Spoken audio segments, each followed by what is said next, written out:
पुण्यामध्ये पुन्हा एकदा गोळीबाराची घटना घडलेली आहे। कोंढवा परिसरामध्ये दिलीप गायकवाड यांच्यावरती गोळीबार करण्यात आलेला आहे। वाळू सप्लाय करणाऱ्या व्यावसायिकावरती हा गोळीबार करण्यात आलेला आहे। दुचाकीवरून आलेल्या तिघा अज्ञात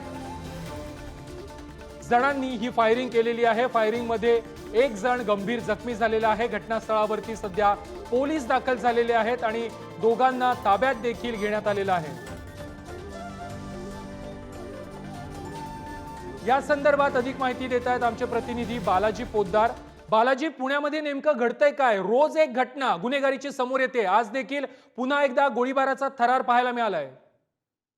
नक्कीच पुण्यातली गुन्हेगारी जी आहे ते थांबताना पाहायला मिळत नाहीये। आज पुन्हा एकदा कोंढवा परिसरामध्ये एकावर फायरिंग करण्यात आली। वाळू व्यावसायिक असलेला हा व्यक्ती आहे, त्याच्यावर 3 अज्ञात लोकांनी फायरिंग केलेली होती। त्या फायरिंग मध्ये हा व्यावसायिक जो आहे तो गंभीर जखमी झाल्याची प्राथमिक माहिती पोलीस देत आहेत। घटनास्थळावर पोलीस दाखल झालेले आहेत। दोघा जणांना पोलिसांनी ताब्यात घेतलेले आहे चौकशीसाठी। मात्र पुण्यातली कायदा सुव्यवस्था बिघडली का असा प्रश्न निर्माण झालाय, कारण 2 दिवसापूर्वी पुणे ग्रामीण मध्ये 2 फायरिंगच्या घटना आणि पुणे शहरात आज ऐन गणेश उत्सवाच्या विसर्जनाच्या पहिल्या दिवशी अशा घटना घडलेल्या आहेत। त्यामुळे पुणे पोलिसांवर पुन्हा एकदा ही कायदा व्यवस्था मजबूत करण्याचं आव्हान उभं टाकलंय असंच म्हणावं लागेल। आता यापुढे काय तपास होतं ते पाहावं लागेल। नक्कीच बालाजी, धन्यवाद तुम्ही दिलेल्या माहिती संदर्भात।